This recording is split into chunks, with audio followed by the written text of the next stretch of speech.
اهدنا الصراط المستقیم۔ آؤ، تم نے سجدہ بھی نہیں کیا جی۔ نیکی ہے وعدوں کو پورا کرنا، اور تمہاری حالت کیا ہے؟ پیچھے ذرا آئیں نا، تمہاری حالت کیا ہے؟ کتاب دی اور کہا اس کو مانو، کہتے ہیں نہیں مانتے، ہم نے طور پہاڑ بلند کر دیا، کہتے ہیں سمینا و عصینا، سنتے تو ہیں لیکن مانیں گے پھر بھی نہیں جی۔ وعدے کیسے پورے کر رہے ہو جی؟ نیکی ہے الصابرین فی الباساء والضراء وحین الباس، لڑائی کے وقت ڈٹ جانا، اور تم کہتے ہو اذهب انت وربک فقاتلا انا ہاؤنا قاعدون۔ ایک ایک بات میں نے سمجھا دی ہے۔ یہ ہے اللہ ان پر طنز کر رہے ہیں کہ تم اس چکر میں ہو کہ مشرق کی جانب منہ کرو یا مغرب کی جانب، جو اصل کام کرنے کے ہیں وہ ایک عادت بھی تم میں موجود نہیں ہے جی، نیکی والی ایک وصف بھی تم میں موجود نہیں ہے جو اصل نیکی کے کام ہے جی۔ تو اپنی خیر مناؤ اپنی۔ یہ تو ایسے ہوا نا جیسے چھلنی جو ہے نا، چھلنی جس کے اندر کئی سوراخ ہوتے ہیں، وہ لوٹے کو تانا دیتی ہے کہ تیرے اندر ایک سوراخ ہے جی، لوٹے کو تانا دیتی ہے تیرے اندر، اور آپ سوراخوں سے بھری ہوئی ہے جی۔ تم میرے نبی کو اور ایمان والوں کو تانا دیتے ہو کہ مشرق کی جانب منہ کیوں کر لیا اور مغرب کی جانب۔ اپنی حالت دیکھو، تم تو بھرے ہوئے ہو گناہوں سے جی۔ یا ایھا الذین آمنو، یہ ہے طرز ہمارے حضرت کا جی، یہ حضرت کا طرز ہے جی، انداز تفسیر کا، کہ اس مضمون کے ساتھ ربط ہے جس مضمون کو اللہ شروع کیے ہوئے ہیں، رسالت کا مسئلہ، اور اس پہ جو طنز ہے اس کا اللہ کیسے جواب دے رہے ہیں جی۔ یا ایھا الذین آمنو، سورت کا دوسرا حصہ جی،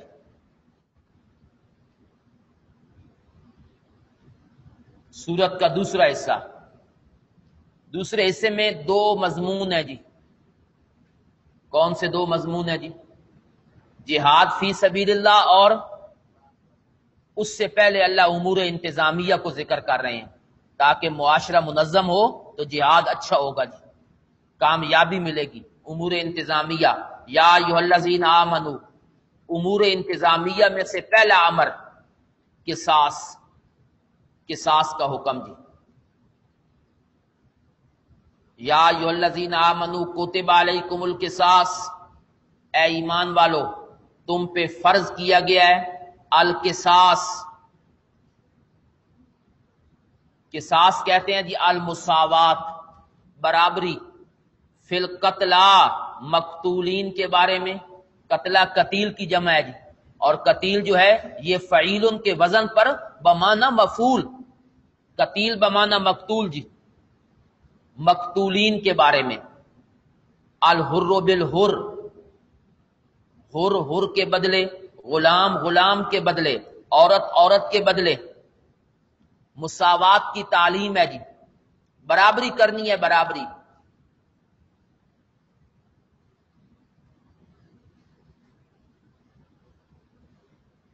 برابری کرنی ہے۔ قاتل کو قاتل مقتول کے بدلے میں پکڑنا ہے، قاتل ہی کو پکڑنا ہے، کسی اور کو نہیں۔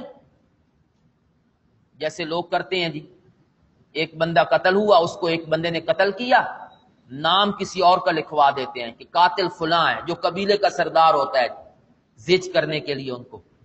اللہ کہتے ہیں نہ مساوات، الحر بالحر والعبد بالعبد والانثى بالانثى، حر حر کے بدلے میں، غلام غلام کے بدلے میں، عورت عورت کے بدلے میں۔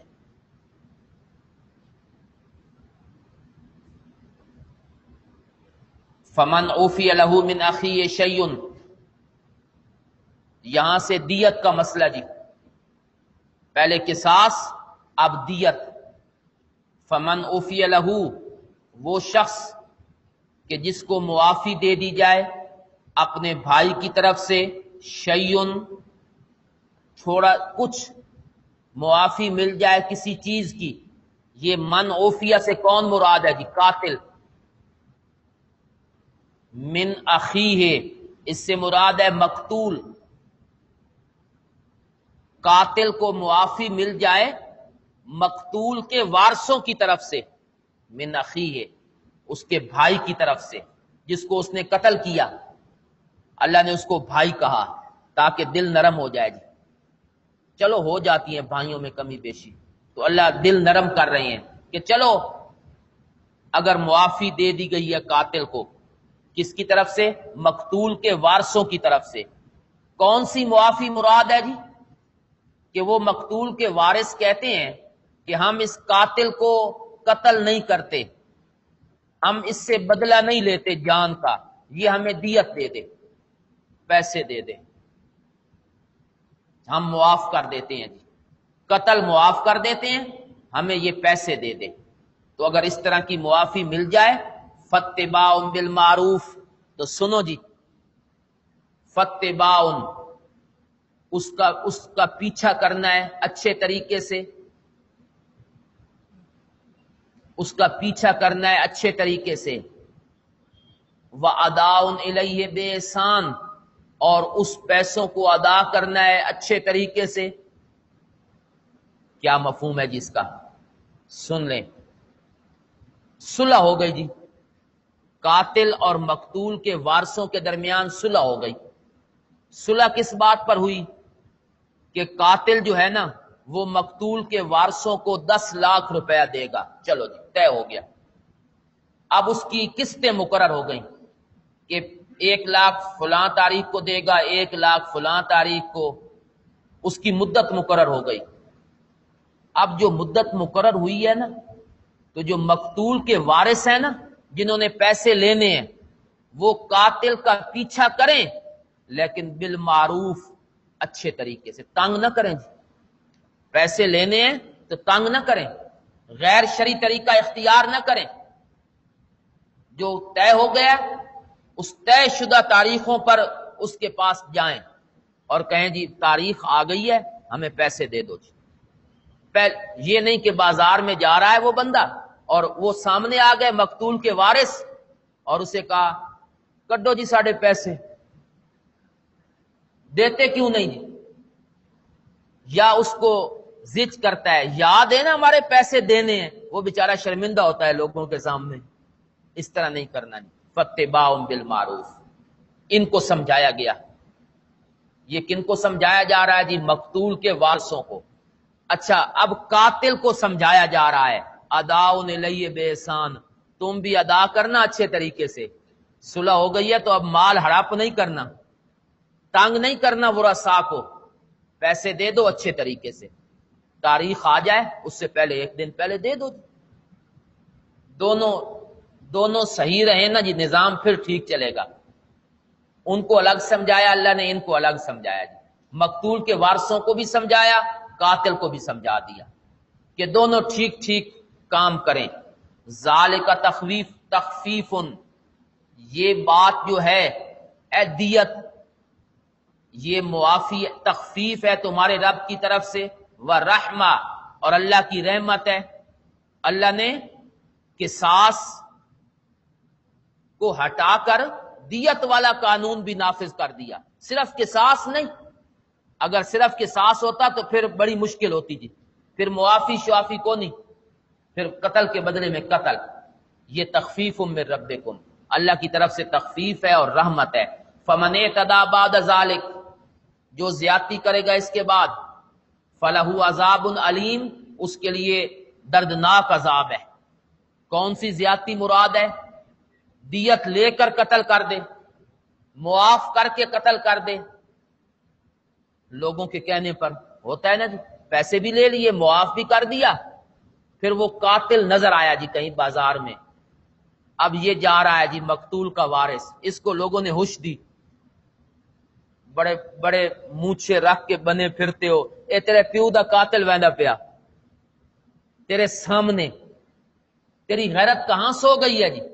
اس نے بندوق نکالی اور اسے قتل، پہلے معاف کر چکا ہے، اب لوگوں کے کہنے سے یہ کام کرتا ہے جی. تو اللہ کہتے ہیں سخت عذاب ہے. وَلَكُمْ فِي الْقِصَاصِ حَيَاتٌ، ہم نے دونوں پہلو ذکر کر دیے ہیں جی، قصاص بھی معافی بھی.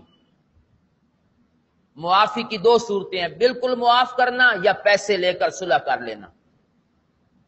اس میں جو ایک ہے نا قصاص، قتل کے بدلے میں قتل، اس پر اشکال یہ ہے کہ اس طرح تو بہت سارے لوگ جو ہیں وہ دنیا میں مرتے رہیں گے۔ اللہ کہتے ہیں نہیں، وَلَكُمْ فِي الْقِصَاصِ حَيَاتٌ، تمہارے لیے قصاص میں زندگی ہے، لیکن یا اولی الالباب، اس کو سمجھنے کے لیے عقل کا ہونا ضروری ہے جی یا اولی الالباب، اس کو سمجھنے کے لیے عقل کا ہونا ضروری ہے، اور عقل بھی صحیح۔ قصاص میں زندگی ہے، کیسے؟ اگر قاتل کو پتا ہو کہ مجھے اس کے بدلے میں قتل کیا جائے گا تو کبھی وہ قتل کرنے کی جرات نہ کرے جی، تو بہت ساری جانیں بچ جائیں گی جی، اور بھی بہت سارے لوگ قتل سے باز آ جائیں گے۔ اب اس لیے قتل ہوتے ہیں کہ ان کو پتہ ہے ہم نے چھوٹ جانا ہے جی، یہاں قانون شرعی تو ہے کوئی نہیں۔ جب شرعی قانون نافذ ہوتے ہیں تو زندگی پرسکون ہو جاتی ہے۔ ایک دور تھا جنرل ضیاء الحق مرحوم اس ملک پہ حکومت کرتے تھے، انہوں نے اپنے دور میں کچھ شرعی سزائیں نافذ کی تھیں، مثلا کوڑے لگانے کی سزا۔ لاہور ایک بچے کے ساتھ زیادتی ہوئی، قتل مار دیا گیا، اس کے قاتل کو لاہور میں پھانسی دی گئی اور سر عام مال روڈ پر، یہاں مسجد شہداء ہے نا جی، اس کے بالکل سامنے بڑے لاہور اکٹھا ہوا دیکھنے کے لیے۔ اس کی لاش جو ہے وہ ٹکٹکی پہ چڑھا دی گئی اور پھندا ڈال کے اس کو پھانسی پھر لٹکی رہی وہ لاش۔ اتنا امن آ گیا ملک میں اس کو دیکھ کر، لوگ ڈر گئے، خوف کہ اگر ہم یہ کام کریں گے تو ہمارے ساتھ بھی یہی ہوگا۔ اس وقت ایک ڈاکٹر نے مضمون لکھا تھا اخبار میں، وہ کہتا ہے میں نے بڑی کتابیں پڑھی، میں نے اس بڑی تحقیق کی ان مسائل پر، مجھے ساری کتابیں پڑھ کر بھی اس قصاص اور اسلامی سزاؤں کی جو عبرت ہے وہ اتنی نہیں آئی جتنی ایک واقعہ کو دیکھ کر مجھے عبرت حاصل ہو گئی۔ اتنی بڑی بڑی کتابیں پڑھ کر بھی مجھے عبرت نہیں آتی تھی جتنا ایک واقعہ کو دیکھ کر۔ تو قصاص اور یہ جو اسلامی احکام ہیں یہ دنیا میں انسانوں کی بقا کا ذریعہ ہیں، بقا کا۔ چور کا اگر ہاتھ کٹے جی، دایاں ہاتھ کٹ جائے یہاں سے تو بے نظیر صاحبہ اب دنیا میں نہیں ہے، اللہ کے پاس پہنچ گئی ہیں، جواب دے رہی ہوں گی۔ انہوں نے کہا تھا کہ اگر ہاتھ کاٹنے کی سزا اگر نافذ کر دی جائے تو بہت سارے لوگ جو ہے نا وہ ہاتھ سے محروم ہو جائیں گے۔ ان بیچاری کو یہ پتہ نہیں کہ یہ محروم نہیں ہوں گے، بہت ساروں کے ہاتھ کٹنے سے بچ جائیں گے اور مظلوم کو اس کا حق مل جائے گا، چوری ختم ہو جائے گی، ہاتھ معذور نہیں ہوں گے لوگ۔ نبی علیہ الصلوۃ والسلام کے دور میں جب حد جاری ہوتی تھی، زنا کی جو حد جاری ہوئی، کوئی ایک واقعہ بھی ایسا نہیں کہ شہادت کی بنیاد پہ حد جاری ہوئی ہو۔ دو ہی واقعے آتے ہیں، مائز کا اور ایک عورت کا جی، دونوں کی سزا جو ہوئی نافذ وہ اقرار سے ہوئی، ورنہ حد کا قیام گواہوں سے نہیں ہوا، ہوتا ہی نہیں تھا کوئی واقعہ، ایسا کوئی کام ہوتا ہی نہیں تھا۔ لوگوں کو ڈر تھا کہ اگر یہ کریں گے تو کوڑے لگیں گے، شادی شدہ ہوگا تو رجم کر دیا جائے گا۔ تو یہ سزائیں جو ہیں یہ زندگی بچانے کا ذریعہ ہیں جی۔ تمہارے لیے قصاص میں زندگی عقل مندو، لعلکم تتقون، تاکہ تم قانون کی خلاف ورزی سے بچ جاؤ جی۔ کتب علیکم، دوسرا حکم جی، امور انتظامیہ میں سے دوسرا حکم جی، اور یہ ہے وراثت کے بارے میں۔ کتب علیکم، تم پہ فرض کیا گیا ہے جب تم میں سے کسی ایک کے سامنے موت حاضر ہو جائے، اگر وہ چھوڑ جائے مال تو اس کے ذمہ فرض ہے الوصیت، وصیت کرنا، والدین رشتہ داروں کو بالمعروف، شرعی طریقے کے مطابق، حقاً علی المتقین، یہ حق ہے ان لوگوں پر جو متقی ہیں، ان کے ذمے ہے جی کہ وہ وصیت کریں جی. جب بندہ مرنے لگے اور موت کے نشان سامنے آ جائیں تو اللہ کہتے ہیں اس مرنے والے بندے کے ذمے ہے کہ وہ وصیت کر کے جائے، اپنے مال میں وصیت کر کے جائے. للوالدین، کن کے حق میں؟ والاقربین، اور کن کے حق میں؟ رشتہ داروں کے حق میں. یہ جو آیت ہے جی کہ رشتہ داروں اور والدین کے حق میں وصیت کر کے جائے، کیا کہ میرے مال میں سے اتنا حصہ میرے والدین کو دے دینا، میرے رشتہ داروں کو دے دینا. اس کے بارے میں علماء نے لکھا ہے کہ یہ آیت منسوخ ہے جی، اب یہ حکم نہیں. اس کی ناسخ کیا چیز ہے، کس نے اس کو منسوخ کیا ہے؟ اس کے بارے میں دو رائے علماء کی. نمبر ایک، جو وراثت والی آیت ہے نا اس نے اس کو منسوخ کر دیا ہے. یوصیکم اللہ فی اولادکم للذکر مثل حظ الانثیین. یہ حکم اس وقت تھا جب ابھی وراثت والا حکم نازل نہیں ہوا تھا. اس وقت مرنے والا وصیت کر کے جاتا تھا کہ میرے باپ کو اتنا دے دینا، میرے بھائی کو اتنا دے دینا، میرے بیٹے کو اتنا دے دینا. جب وراثت کے احکام اتر آئے اور اللہ نے حصے مقرر کر دیے، اب وصیت نہیں، اب وصیت نہیں. بعض علماء کہتے ہیں اس آیت نے منسوخ کر دیا. کچھ علماء کہتے ہیں کہ حدیث ناسخ ہے جی، لا وصیت لوارث. پڑھی آپ نے علم میراث جنہوں نے پڑھا ہے وہ تو جانتے ہیں، لا وصیت لوارث، وارث کے حق میں وصیت نہیں. اور یہاں اللہ کہتے ہیں باپ کے لیے وصیت کر کے جائے. باپ وارث نہیں ہے جی، اس کے لیے وصیت نہیں. جو وارث ہے اس کے لیے آپ وصیت نہیں کر سکتے، اس کو اپنے مال میں سے کچھ نہیں، اس کو وہی ملے گا جو وراثت میں حق ہے جی. یہ علماء کہتے ہیں منسوخ ہے جی. شاہ ولی اللہ بھی اس کا کوئی معنی نہ کر سکے جی، وہ بھی اسی بات کے کہنے پر مجبور ہو گئے کہ اب یہ حکم موجود نہیں. ہمارے حضرت نے ایسا معنی کیا ہے کہ منسوخ کی ضرورت ہی نہیں جی. ہمارے حضرت کی رائے یہ پہلی آیت ہے جی جو ہمارے حضرت کے نزدیک منسوخ نہیں. اب معنی سنیں جی اس کا جو ہمارے حضرت نے کیا ہے، ذرا دیکھیں جی. کتب علیکم، تم پہ فرض کیا گیا ہے، مقرر کیا گیا ہے، اذا حضر احدکم الموت، جب تم میں سے کسی کے پاس موت حاضر ہو جائے، اگر وہ چھوڑ جائے مال تو اس کے ذمے ہے وصیت کرنا. للوالدین، ایک معنی تو وہ تھا نا جو پہلے میں نے کیا ہے کہ والدین کے حق میں وصیت کرے، اس معنی میں تو منسوخ ہے.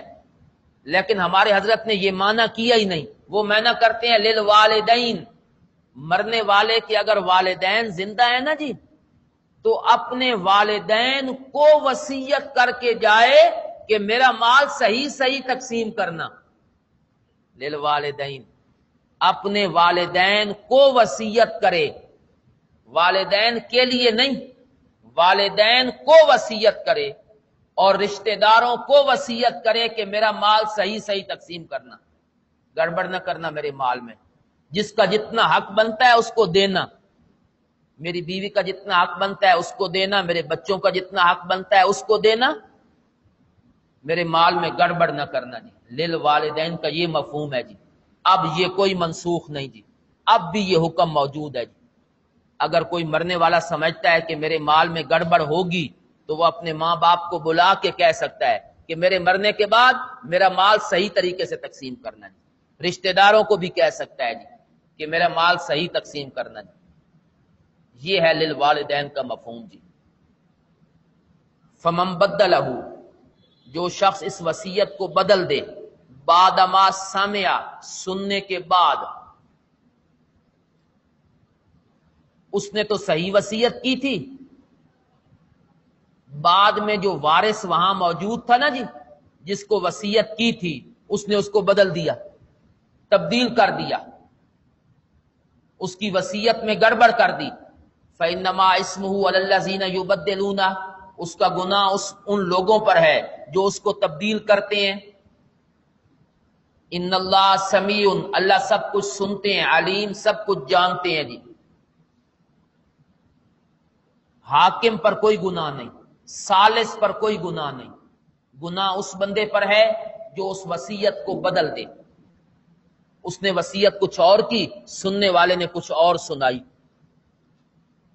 فمن خاف من موص جنفا، جو شخص خطرہ محسوس کرے وصیت کرنے والے سے، جنفن طرفداری کا، او اسمن یا گناہ کا، فاصلح بینہم، اس نے اصلاح کروا دی ان کے درمیان، فلا اسم علیہ، ایسی صلح پر کوئی گناہ نہیں، ایسی صلح پر کوئی گناہ نہیں۔ جی کیسے جی؟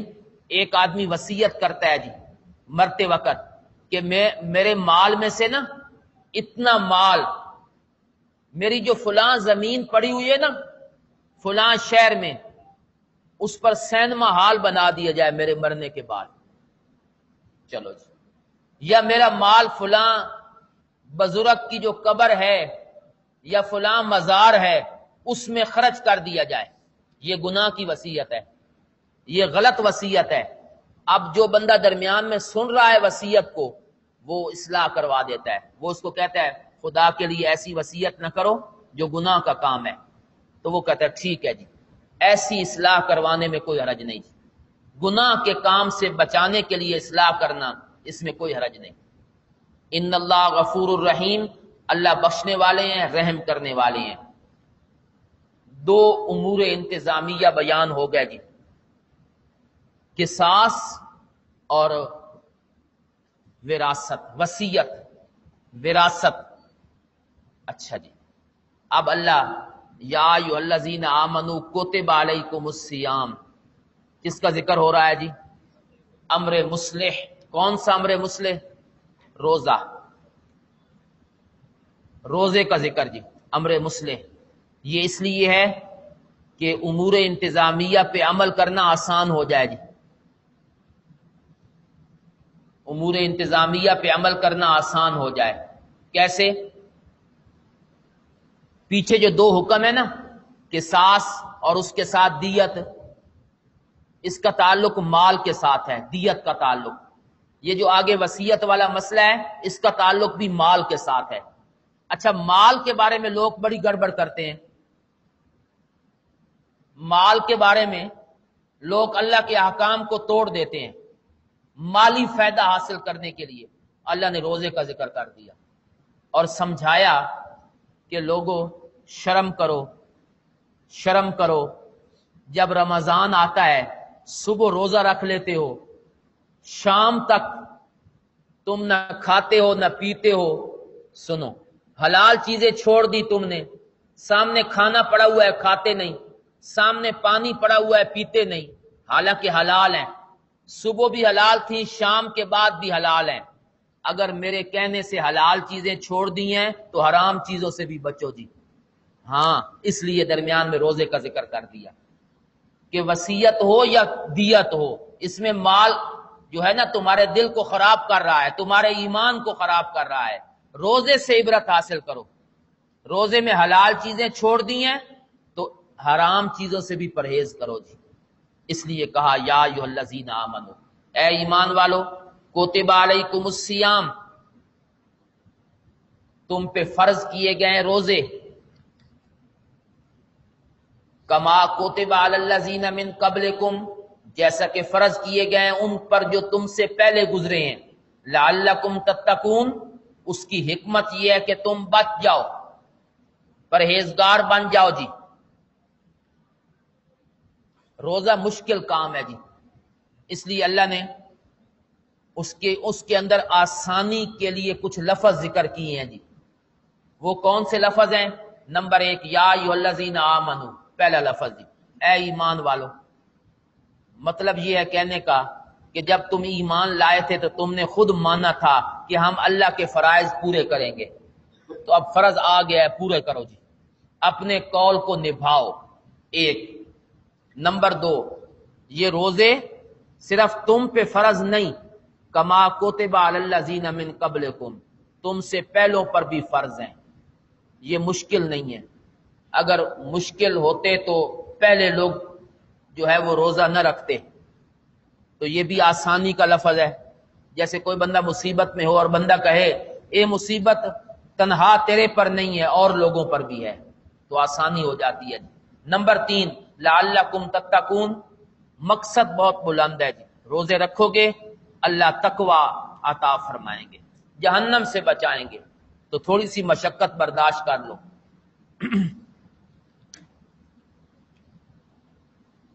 کئی قسم کے روزے جی قرآن نے ذکر کیے ہیں۔ یہ روزے ہیں رمضان کے جو فرض ہیں، ایک روزے ہیں فدیے کے، ایک روزے ہیں فدیے کے، اس کا ذکر ابھی آگے آ رہا ہے جی، سورہ بقرہ آیت نمبر 196،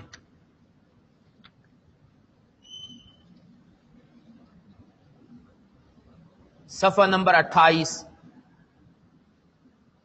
صفحہ نمبر 28 آخری سطر دیکھیں نا، فمن کان منکم مریضا او بہ اذی من راسہ ففدیۃ من صیام، یہ فدیے کے روزے ہیں جی۔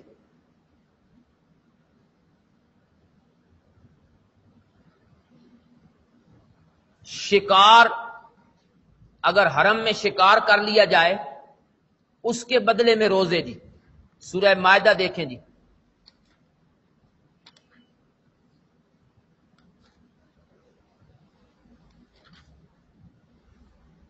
سورہ مائدہ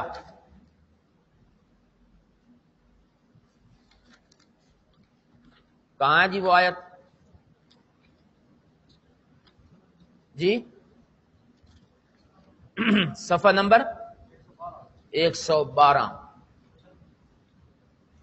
صفحہ نمبر 112 جی، آیت نمبر 95، یا ایھا الذین آمنوا لا تقتلوا الصید وانتم حرم ومن قتلہ منکم متعمدا فجزاء مثل ما قتل من النعم یحکم بہ ذوی عدل منکم ھدیا بالغ الکعبہ او کفارۃ طعام مساکین او عدل ذالک صیاما، یہ ہیں جی شکار کے بدلے میں روزے۔ آگے ہیں جی زہار کے بارے میں روزے، سورہ مجادلہ 28واں پارہ پہلا صفحہ جی، آیت صفحہ نمبر 489، 489 آیت نمبر 4، فَمَن لَّمْ يَجِدْ فَصِيَامُ شَهْرَيْنِ مُتَتَابِعَيْنِ، 2 مہینے لگاتار روزے جی۔ یہ زہار کے روزے ہیں جی۔ کفارہ قتل اس کے روزے جی، سورہ نساء، سورہ نساء صفحہ نمبر 85 جی، آیت نمبر 92، فَمَن لَّمْ يَجِدْ فَصِيَامُ شَهْرَيْنِ مُتَتَابِعَيْنِ، جو بندہ کسی مسلمان کو غلطی سے قتل کر دے تو اس کے لیے غلام آزاد کرنا ہے، اگر وہ نہ پائے فَصِيَامُ شَهْرَيْنِ مُتَتَابِعَيْنِ۔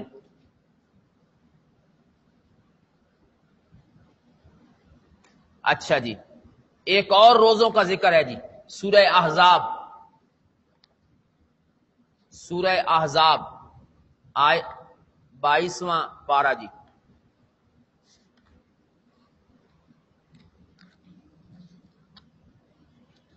صفحہ نمبر 381، آیت نمبر 35، ان المسلمین والمسلمات والمؤمنین والمؤمنات، اس کو پڑھتے ہیں، آخر میں اللہ کہتے ہیں والصائمین والصائمات، یہ مطلق روزے ہیں جی، خواہ فرض ہوں خواہ نفل، مطلق روزے جی، روزے رکھتے ہیں۔ فرضی اور نفلی۔ ایک اور روزے ہیں جی صیام یمین، قسم کے بدلے میں، سورہ مائدہ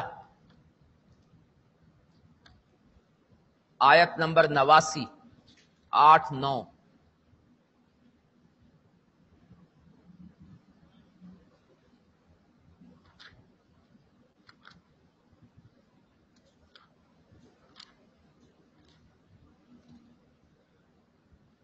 صفحہ نمبر 111۔ لا یؤاخذکم اللہ باللغو فی ایمانکم ولکن یؤاخذکم بما عقدتم الایمان فکفارتہ اطعام 10 مساکین من اوسط ما تطعمون اہلیکم او کسوتہم او تحریر رقبہ فمن لم یجد فصیام 3 ایام۔ یہ یمین کا کفارہ ہے جی، یہ میں نے دکھا دی ہیں جی قرآن میں کہاں کہاں روزوں کا ذکر ہے جی، اور الگ الگ نوعیت کے روزے ہیں، الگ الگ نوعیت کے۔ یہاں جو ہے نا جی یہ رمضان کے روزے ہیں جو فرض ہیں۔ ایام معدودات یہ اللہ نے مقرر کیے ہیں گنتی کے دنوں میں، یہ مفعول فی ہے جی کوتبہ کا، کوتبہ کا مفعول فی ہے، گنتی کے دنوں میں۔ یہ پھر آسانی کے لیے کہا ہے جی، گنتے گنتے گزر جاتے ہیں، گنتے گنتے 1 2 3 4 5 6 7 8 9 10، پھر تسلی آ جاتی ہے 10 گزر گئے جی، اب کتنے رہ گئے 19 یا 20، اچھا 15 ہو جائیں بھئی آدھے تو گزر گئے ہیں، اب اور تسلی آ گئی۔ ایام معدودات گنتی کے دنوں میں۔ پھر ایک اور آسانی سنو جی، فمن کان منکم مریضا، جو تم میں مریض ہو، ایسا مرض جس میں روزہ رکھنا مشکل ہو یا مضر ہو، او علی سفر، یا وہ سفر کی حالت میں ہے، اس میں کوئی شرط نہیں جی، مطلق سفر، فعدۃ من ایام اخر، اس کے لیے گنتی پوری کرنا ہے اور دنوں میں، مرض کی حالت میں، سفر کی حالت میں روزہ چھوڑ دے، باقی دنوں میں اس کی قضا کر لے، کوئی حرج نہیں۔ وعلی الذین یطیقونہ، ایک اور آسانی جی، وعلی الذین یطیقونہ، ان لوگوں پر جو روزے کی طاقت رکھتے ہیں، فدیۃ، اس کا بدلہ ہے، یعنی طعام و مسکین، مسکین کو کھانا کھلانا، یہ ہے فدیہ جی، روزوں کا فدیہ یعنی مسکین کو کھانا کھلانا صبح و شام، یا اس کے بدلے میں گندم دینا یا پیسے دینا، 1.25 کلو گندم یا اس کی قیمت 1 روزے کے بدلے میں۔ یہ کن کے ذمے ہے جی؟ علی الذین یطیقونہ، جو روزے کی طاقت رکھتے ہیں، یہ عام مفہوم ہے جی، لیکن علماء نے پھر کہا کہ یہ پہلا حکم تھا ابتدا میں،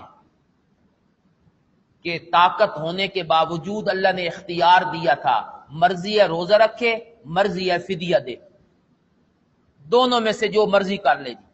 پھر یہ حکم منسوخ ہو گیا جی، آگے فمن شہد منکم الشہر فلیصم، اب جو مہینہ پالے وہ روزے رکھے، یہ فدیے والا حکم منسوخ ہو گیا۔ ان لوگوں کو جو روزے کی طاقت رکھتے ہیں، پہلا حکم یہ تھا کہ فدیہ بھی دے سکتے ہیں، اور اگلی آیت نے اس کو منسوخ کر دیا۔ یہ ایک رائے ہے جی، لیکن دوسری رائے یہ ہے کہ یہاں یطیقونہ جو ہے نا، یہ بمعنی لا یطیقونہ ہے، یطیقونہ بمعنی لا یطیقونہ، جو لوگ طاقت نہیں رکھتے روزے کی، یا تو لا مقدر ہے لا یطیقونہ، یا خود اطاقت کا معنی ہی روزے کی طاقت نہ رکھنا، باب افعال میں جو حمزہ آتا ہے سلب کے لیے آتا ہے، اطاق یطیق اطاقتن، اس کا معنی طاقت کا نہ ہونا، جو لوگ طاقت نہیں رکھتے روزے کی۔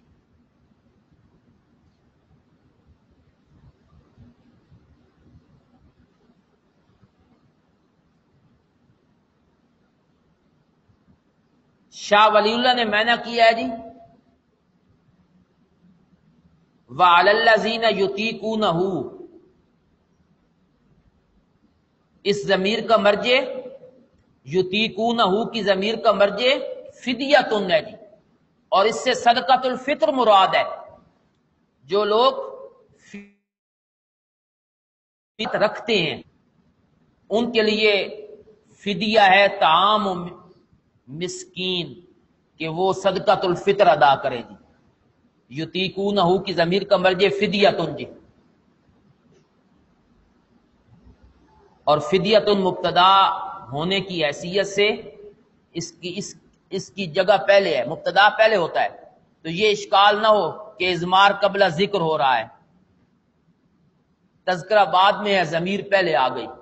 یہ حکمن مقدم ہے جی فدیۃ، مبتدا جو ہے جی، جو لوگ فدیے کی طاقت رکھتے ہیں یعنی صدقۃ الفطر دے سکتے ہیں، ان کے لیے صدقۃ الفطر ہے جی۔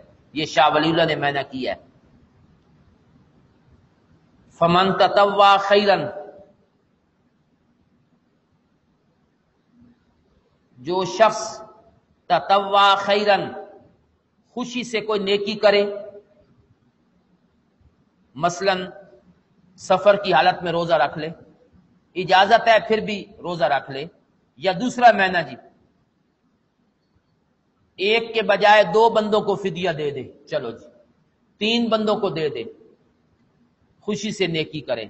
یا تیسرا معنی فدیے میں ایک قیمتی چیز ہے، ایک کم قیمت والی ہے، بندہ زیادہ قیمت والی چیز دے دے، مثلا 1.25 سیر گندم ایک صورت، 3.5 کلو کھجور یہ دوسرا ہے نا جی، تو وہ گندم 1.25 سیر آتی ہے 70 روپے کی، کھجور آتی ہے 500 کی، 3.5 کلو، تو وہ 500 دے دے، چلو یار غریب کا فائدہ ہو جائے، تو خوشی سے نیکی کرے۔ فَوَ خیر اللہ، یہ اس کے حق میں بہتر ہے۔ وَأَن تَصُومُوا خیر لَکُم، تمہارا روزہ رکھنا تمہارے حق میں بہتر ہے۔ اگر تم جانتے ہو روزے کی فضیلت تو بہتر ہے کہ روزے ہی رکھو، تکلیف برداشت کر لو جی۔ شہر رمضان الذی، رمضان کا مہینہ وہ ہے جس میں قرآن اتارا گیا۔ ہم نے روزوں کے لیے رمضان کا مہینہ کیوں متعین کیا؟ اس لیے کہ اس میں قرآن اتارا گیا ہے۔ ھدی للناس، یہ ہدایت ہے لوگوں کے لیے، اور اس میں واضح دلائل ہیں ہدایت کے، والفرقان، حق اور باطل کے درمیان فرق کرنے والا ہے۔ فمن شہد منکم الشہر، جو تم میں سے پالے مہینے کو، فلیصم، اس کو چاہیے کہ وہ ضرور روزہ رکھے۔ جو مہینے کو پالے اس کو چاہیے کہ ضرور روزہ رکھے۔ اس سے بظاہر شبہ ہوتا ہے کہ شاید مریض کے لیے بھی چھٹی نہیں، مسافر کے لیے بھی رخصت نہیں۔ آگے اللہ نے کہا نہیں وہ رخصت برقرار ہے۔ فمن کان مریضا، جو تم میں سے مریض ہو، او علی سفر، یا سفر پر ہو، اس کے لیے گنتی ہے اور دنوں کی۔ یرید اللہ بکم اليسر ولا یرید بکم العسر،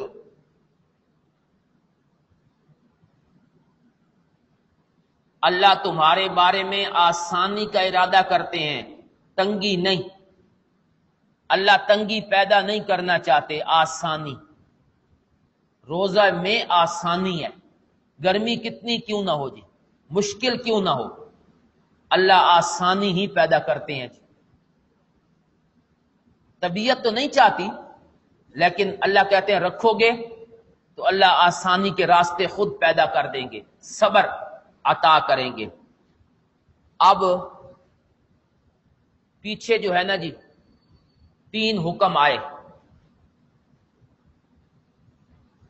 اب تینوں کی علتیں سنو جی، وہ میں بتاتا ہوں کون کون سے حکم ہے۔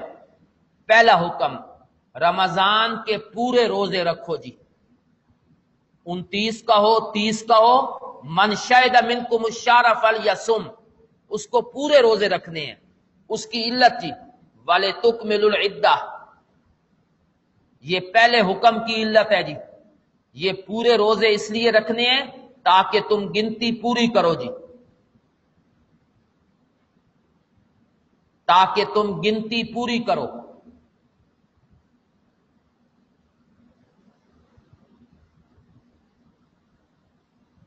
آگے دوسرا حکم یہ تھا کہ جو روزے رہ گئے ہیں اس کی قضا کرو. اس کی علت تھی وَلِتُكَبِّرُوا اللَّهَ عَلَىٰ مَا هَدَاكُمْ، تاکہ اللہ کی بڑائی بیان کرو اس چیز پر جو اللہ نے تم کو سکھائی ہے. اللہ نے قضا کا طریقہ بتایا تو اللہ کی برتری بیان کرو. تکبر اللہ کی بڑائی بیان کرو کہ اللہ نے قضا کا طریقہ بتایا. یہ دوسرے حکم کی علت ہے جی کہ جو روزے رہ جائیں اس کی قضا اس لیے کرنی ہے کہ اللہ نے یہ طریقہ بتایا ہے، تو جب یہ طریقے پر عمل کرو گے تو اللہ کی بڑائی ظاہر ہوگی اور تم ثابت کرو گے کہ اللہ بہت بڑے ہیں جی. اور تیسرا حکم یہ تھا کہ بیماری اور سفر میں رخصت ہے. بیماری میں سفر میں رخصت ہے. رمضان کے روزے اس کی رخصت ہے. اس کی علت تھی وَلَعَلَّكُمْ تَشْكُرُونَ، ہم نے بیماری میں اور سفر میں روزے کی رخصت دی ہے تاکہ تم اس نعمت پر اللہ کا شکر ادا کرو. یہ ہر حکم کی علت ہے جی. ہر حکم کی الگ الگ علت ہے. رمضان کے روزے اس لیے رکھنے ہیں کہ تکمل العدہ، قضا اس لیے کرنے ہیں کہ تکبر اللہ، اور رخصت ہم نے اس لیے دی ہے لعلکم تشکرون، تاکہ اللہ کا شکر مانو جی. تو ہر حکم کی الگ الگ علت جی. وَإِذَا سَأَلَكَ عِبَادِي، جملہ معترضہ جی.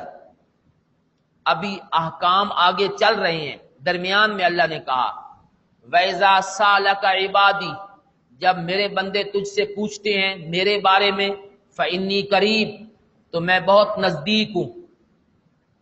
قرب بصورت علم، بصورت قدرت، ویسے قرب حصی نہیں ہے.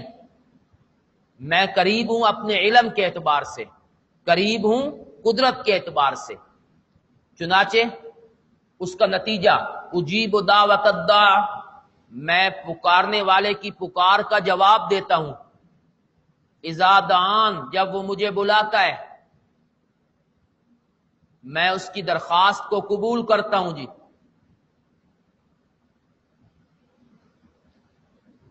فَلْيَسْتَجِيبُوا لِي، لوگوں کو چاہیے کہ وہ مجھے ہی پکاریں. وَلْيُؤْمِنُوا بِي، اور مجھ پر ایمان لائیں تاکہ وہ یرشدون، راہ راست پہ آ جائیں. تو روزے کے درمیان اللہ نے یہ مسئلہ ذکر کر دیا وَإِذَا سَأَلَكَ عِبَادِي. اس کا کیا تعلق ہے جی گزشتہ مضمون کے ساتھ؟ تو روزہ جو ہے نا یہ قرب الہی کا ذریعہ ہے، اور روزے میں بندہ اللہ کے بہت قریب ہوتا ہے.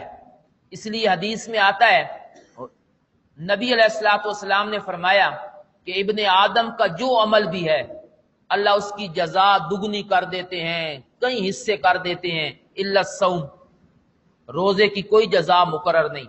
اللہ کہتے ہیں فَإِنَّهُ لِي، یہ میرے لیے ہے، وَأَنَا أَجْزِي بِهِ، میں خود اس کا بدلہ دوں گا.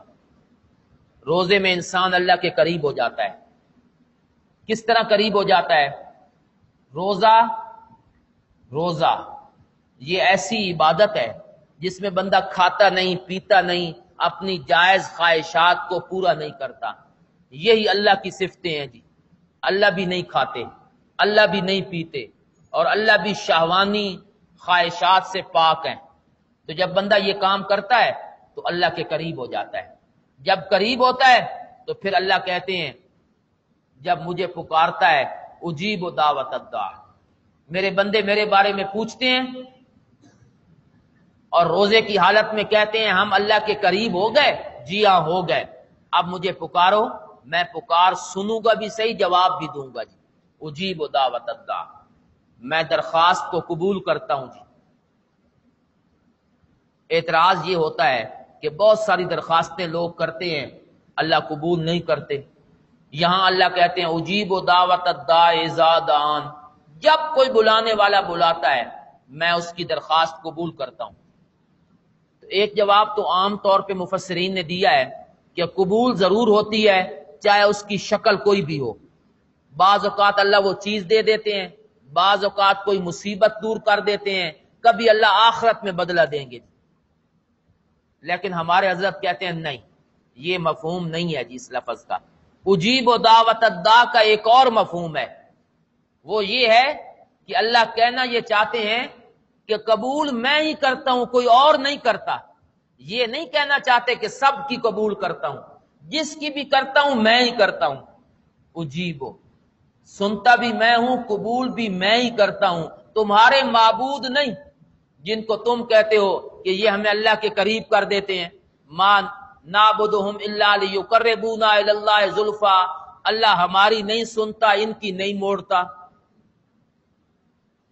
اس لیے ہم ان کو کہتے ہیں۔ اللہ کہتے ہیں نہ، میں ہی سنتا ہوں اور کوئی نہیں سنتا، یہ میں نے اجیب دعوت الداع۔ فَلْيَسْتَجِيبُوا لِي، لوگوں کو چاہیے کہ وہ مجھ سے ہی مانگیں۔ اُحِلَّ لَكُمْ لَيْلَةَ الصِّيَامِ، ابتدا میں یہ حکم تھا کہ جب روزہ بندہ افطار کرتا تھا تو سونے تک جو کچھ کھانا ہے کھا لو، اگر آ گئی نیند اس کے بعد روزہ شروع ہو گیا جی اگلے دن کا، اس کے بعد اٹھ کر کوئی چیز کھا نہیں سکتے، اپنی خواہشات پوری نہیں کر سکتے جی۔ ایک صحابی تھے،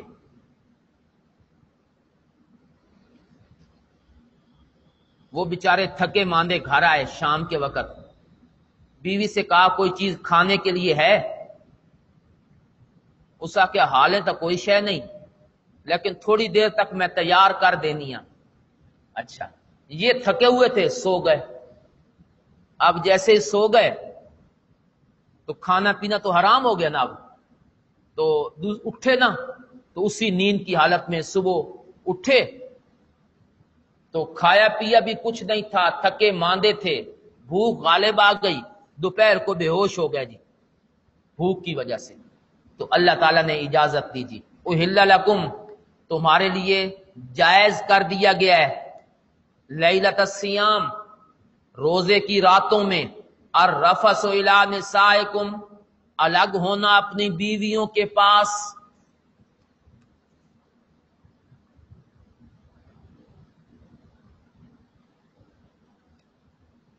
الگ ہونا، الرفث، رمضان کی راتوں میں، روزے کی راتوں میں تم اپنی بیویوں کے پاس جا سکتے ہو۔ ہن لباس لکم، اس لیے کہ وہ تمہارا لباس ہیں اور تم ان کا لباس ہو۔ یہ کنایتاً اللہ نے لفظ بولے ہیں جی۔ جس طرح لباس کے بغیر انسان کا گزارا نہیں، اسی طرح عورت کا گزارا مرد کے بغیر نہیں، اور مرد کا گزارا عورت کے بغیر نہیں۔ ایک جی۔ دوسرا کنایا جی، لباس یہ انسان کے لیے شرافت کی علامت ہے، لباس شرافت کی علامت ہے۔ کوئی بندہ عقل مند آدمی لباس نہیں اتارتا جی۔ اسی طرح مرد کے لیے عورت کا ہونا، عورت کے لیے مرد کا ہونا، یہ شرافت کی علامت ہے۔ لوگ اس سے شریف رہتے ہیں جی، شرافت قائم رہتی ہے۔ اسی لیے شادی شدہ مرد کو اور نگاہ سے دیکھا جاتا ہے، غیر شادی شدہ کو اور نگاہ سے۔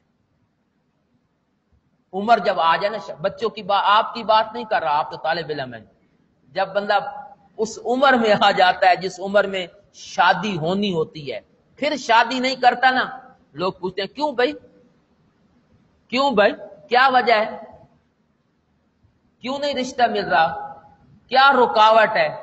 یہ الگ الگ نظروں سے دیکھا جاتا ہے۔ تو اس لیے کہا ہن لباس لکم وانتم لباس لہن، ایک دوسرے کے بغیر گزارا نہیں۔ ایک نمبر دو، لباس شرافت کی علامت ہے، اور میاں بیوی بھی ایک دوسرے کے لیے شرافت کی علامت ہے۔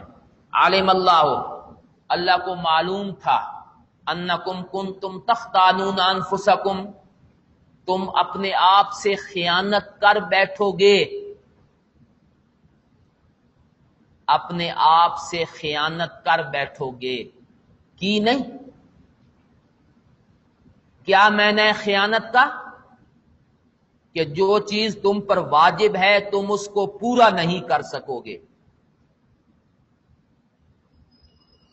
تمہارے لیے یہ کام مشکل ہوگا کہ رات کو بندہ روزہ رکھ دے اور کوئی چیز نہ کھائے نہ پیے نہ ہم بستری کرے، تو یہ حکم مشکل ہوگا، اس لیے فتاب علیکم، اللہ نے تم پر رجوع کیا، وعفا عنکم، درگزر کیا جی، فالآن باشروہن، اب اجازت ہے، باشروہن، ان عورتوں سے مباشرت کرو، الگ ہو جاؤ، وابتغوا ما كتب اللہ لکم، اس چیز کو تلاش کرو جو اللہ نے تمہارے لیے لکھی ہے، یعنی اولاد، مباشرت کا مقصد طلب اولاد، طلب اولاد، اس لیے ہم بستری کی اجازت ہے جی کہ آگے نسل بڑھے جی، وابتغوا ما كتب اللہ لکم، وکلوا، کھاؤ پیو یہاں تک کہ ظاہر ہو جائے تمہارے لیے سفید دھاگا سیاہ دھاگے سے، من الفجر، یہ بیان ہے جی، یعنی فجر صبح صادق ہو جائے جی، کھاؤ پیو یہاں تک کہ سفید دھاگا سیاہ دھاگے سے الگ ہو جائے، کیا مطلب؟ صبح صادق ہو جائے اور رات گزر جائے، یہ افق ہے نا جی مشرق، وہاں صبح کے وقت ایک سفیدی اٹھتی ہے جی، پہلی سفیدی یوں ہوتی ہے طول میں، یہ صبح کاذب ہے، اس کے ساتھ کوئی تعلق نہیں افطاری کا یا سحری کا، یہ صبح نہیں ہے جی، تھوڑی سی یوں سفیدی آتی ہے، پھر وہ غائب ہو جاتی ہے، پھر اندھیرا چھا جاتا ہے جی، اس کے بعد ایک اور سفیدی آتی ہے جو عرض میں ہوتی ہے یوں، یہ صبح صادق ہے، اس کے بعد اندھیرا نہیں آتا جی، یہ نوید ہوتی ہے کہ سورج نکلنے والا ہے جی، اس کو اللہ نے کہا الخیط الابیض من الخیط الاسود، دن رات سے الگ ہو جائے، صبح رات سے الگ ہو جائے۔ حضرت عدی ابن حاتم رضی اللہ تعالی عنہ جب یہ آیت نازل ہوئی نا تو ان نے اپنے سرہانے کے نیچے دو دھاگے رکھ لیے، ایک سفید اور ایک کالا، کھاتے رہے پیتے رہے، پھر اٹھا کر دیکھتے ہیں جی اس کو کہ الگ ہوا ہے، تو ابھی اندھیرا ہوتا تھا نا بعد میں، تو ابھی الگ نہیں ہوا، کھاؤ جی۔ جب اچھی خاصی روشنی آ گئی پھر دیکھا نا تو پتہ چلا یہ سفید ہے یہ کالا، تو باہر آئے تو باہر تو سورج نکلنے کے قریب ہو گیا تھا، دوڑے دوڑے نبی علیہ الصلوۃ والسلام کے پاس آئے، یا رسول اللہ میں تو کھاتا پیتا رہا اور بڑی دیر تک، اس لیے کہ دھاگے الگ ہی نہیں ہوتے تھے۔ آپ نے فرمایا ان وسادتک لعریض، تیرا سرہانہ بڑا لمبا چوڑا ہے کہ مشرق کو اپنے نیچے لے لیا ہے اس نے، پورے مشرق کو۔ یہ مراد نہیں ہے جی کہ سرہانے کے نیچے دھاگے ہیں، مراد اس سے صبح ہے۔ معلوم ہوتا ہے عربی جاننے کے باوجود عربی پہ عبور ہے صحابہ کو، لیکن اس کے باوجود وہ اپنے ذہن سے قرآن نہیں سمجھ سکتے جب تک نبی علیہ الصلوۃ والسلام سے نہ پوچھیں۔ آج کوئی بندہ یہ کہے کہ میں اپنے مطالعے سے قرآن سمجھ لوں گا، مجھے پڑھنے کی ضرورت نہیں ہے کسی سے علم حاصل کر، میں ڈاکٹر ہوں جی، یہ جب سے قرآن ڈاکٹروں کے ہاتھ میں آیا ہے نا، انہوں نے آپریشن کیا ہے قرآن کا، جس طرح مریضوں کا آپریشن کرتے ہیں، کچھ پروفیسروں کے ہاتھ میں آ گیا ہے قرآن، وہ کہتے ہیں ہم خود سیکھ لیں گے جی، گمراہی تو پھیلے گی، قرآن نہیں آئے گا، اس کے لیے سیکھنے کی ضرورت ہے۔ یعلمہم الکتاب، پیغمبر کا کام ہی قرآن کی تعلیم دینا ہے۔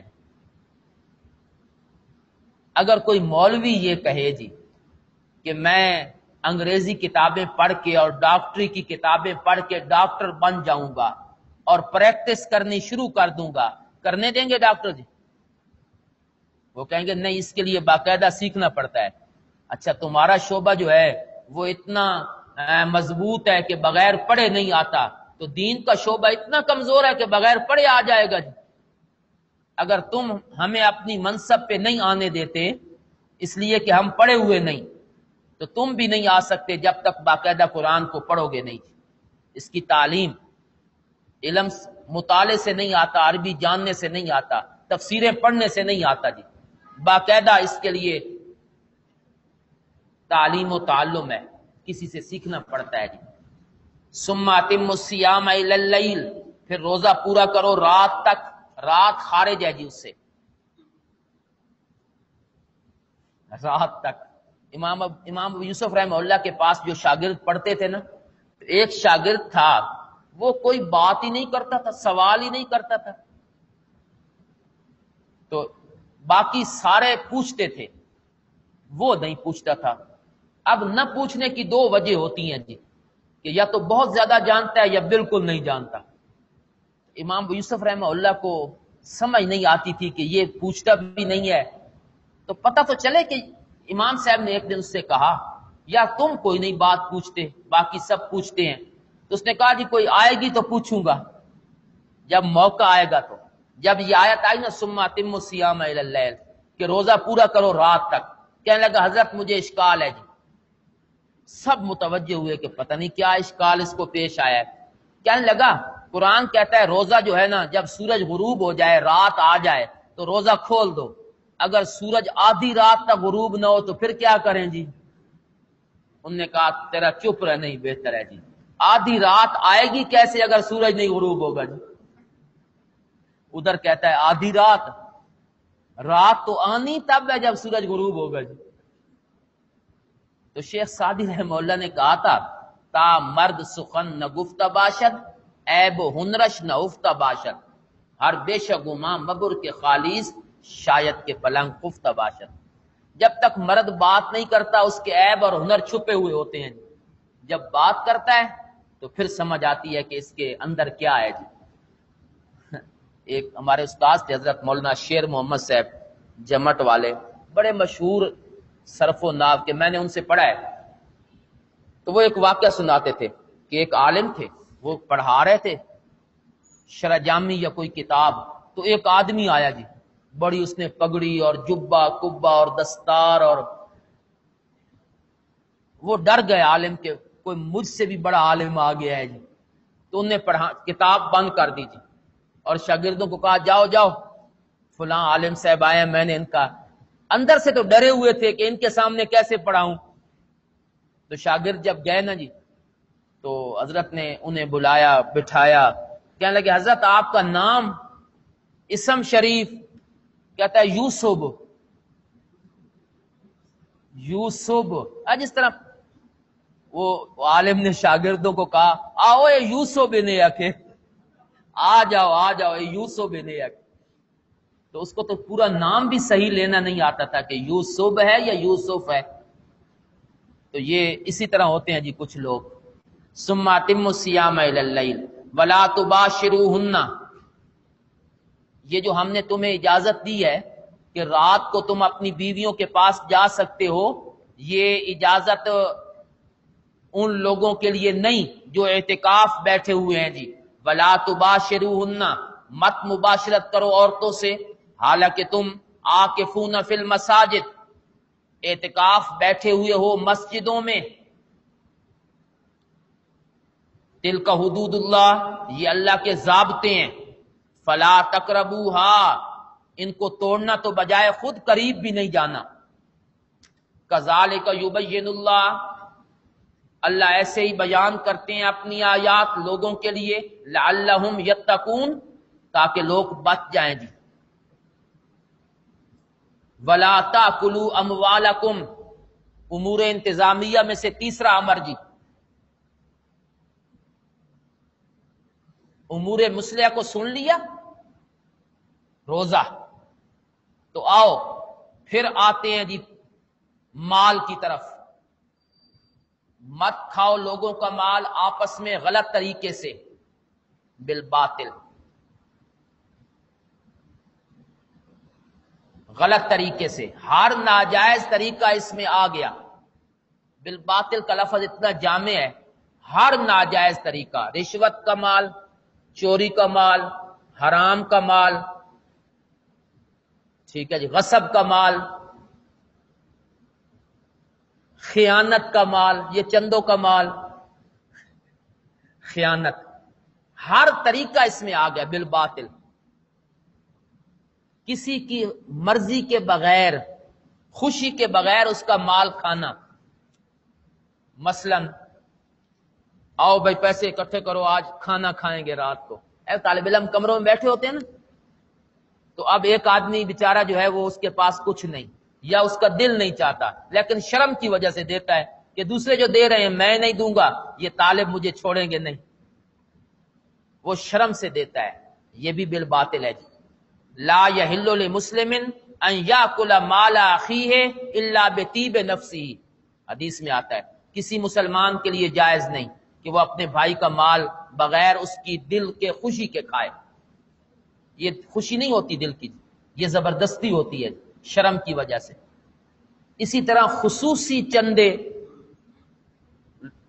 بڑی شخصیت کسی کے پاس چلی گئی، اب وہ کہتا ہے یہ جو آ گیا ہے تو اب میں نے نہ نہیں کرنی، یہ بالباطل ہے جی، شرم کی وجہ سے لوگ دے دیتے ہیں، دل نہیں چاہتا۔ ان تمام چیزوں کو قرآن نے رد کیا بالباطل کے لفظ سے، غلط طریقے سے مال نہیں کھانا۔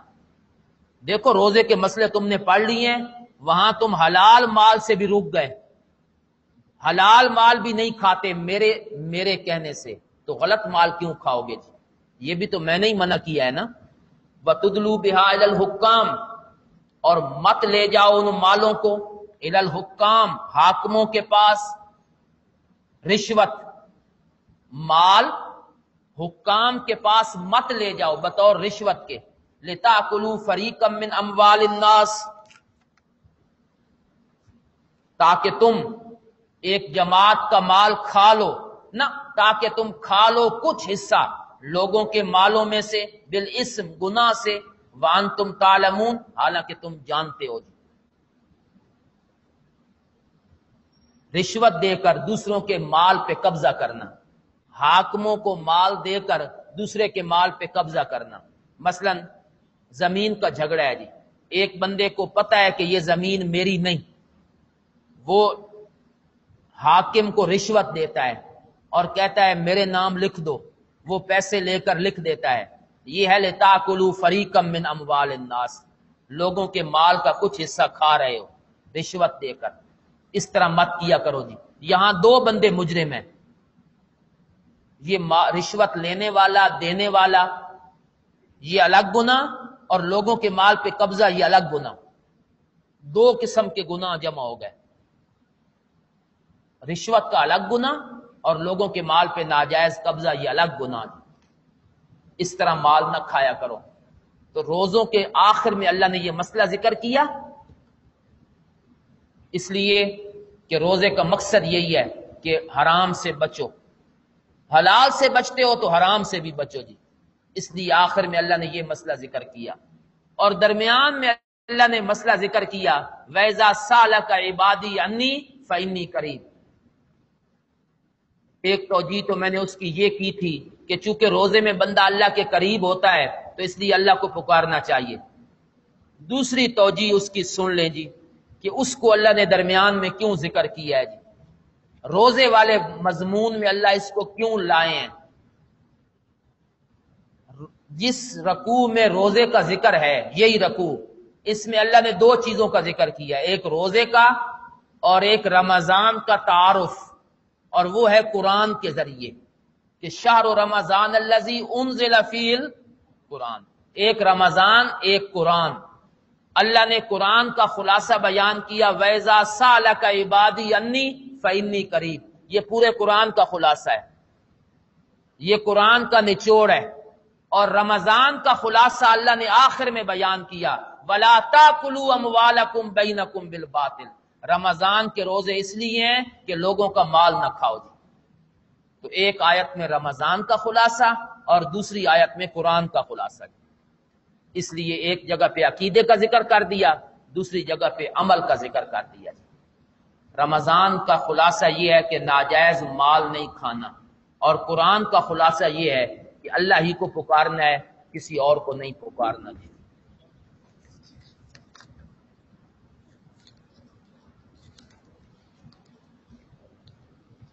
گجرانوالہ سے کشمیر تک